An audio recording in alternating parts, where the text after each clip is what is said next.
Hello. आज हम NEET 2026 जो कैंसिल हुआ है उसके ऊपर बात करेंगे। कल से सोशल मीडिया पर कई सारी न्यूज़ देखी कि करीब 4 बच्चों ने सुसाइड कर लिया।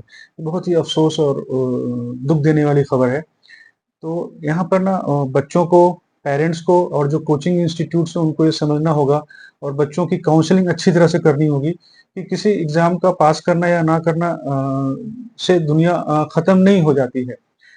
बच्चों को भी ये समझना होगा और माँ-बाप को भी ये समझना होगा कि बच्चों का खुश और तंदुरुस्त रहना ज़्यादा ज़रूरी है, बजाए इसके कि बच्चों का डॉक्टर, इंजीनियर या सिविल सर्विसेज़ के ऑफ़िसर बनना।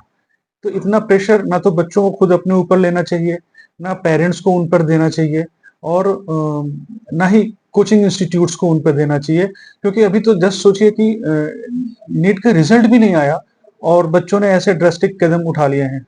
तो इस टाइम पेरेंट्स की और कोचिंग की या जो उनके जो काउंसलर्स हैं उनकी बहुत बड़ी ज़िम्मेदारी बनती है कि उनको पॉजिटिव रहने के लिए मोटिवेट करें और बच्चों को ये सिखाना होगा कि ज़िंदगी में हर वक़्त कामयाबी नहीं मिल सकती। तो बच्चों को नाकामियों को भी एक्सेप्ट करने का तरीका सिखाना होगा और उन्हें बताना होगा कि आप जो भी कॉम्पिटिशन कर रहे हैं उसमें अपना पूरा दीजिए।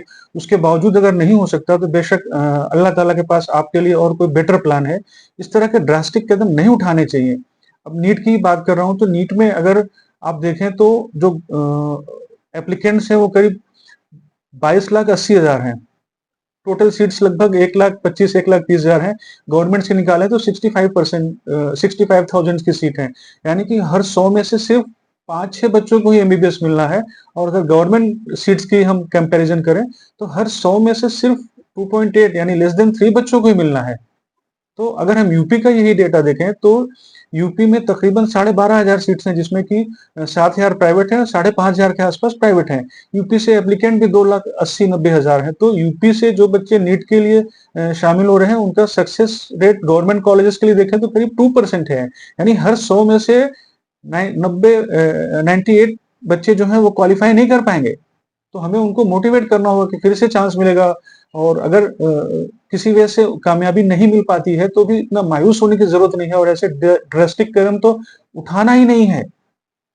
बच्चों को हमेशा पॉजिटिव रहना है और इस तरह से पेरेंट्स को भी रहना है और कोचिंग को भी रहना है। ये बहुत दुखदायी खबर है और इसके लिए काउंसलिंग करना चाहिए और गवर्नमेंट से भी रिक्वेस्ट है कि जो नीट में ये बार-बार हर साल लीक हो रहा है इसके लिए अकाउंटेबिलिटी तय करें जिससे कि सारे पेरेंट्स और बच्चों के लिए सहूलियतें हों और ये घटनाएं बार-बार ना हो क्योंकि हर बार ऐसा होता है आप कल्प्रिट पकड़ते हैं, जेल पकड़ते हैं, अगले साल फिर वही रिपीट होता है। यानी कि मुजरिम बदल जाते हैं, तरीका सिस्टम वही रहता है। तो गवर्नमेंट से भी रिक्वेस्ट है कि इसमें लाखों बच्चों का हित जुड़ा हुआ है, उससे ध्यान में रखते हुए करें और बच्चों से और पेरेंट्स से बहुत-बहुत रिक्वेस्ट है कि हमेशा पॉजिटिविटी बनाए रखें। Thank you.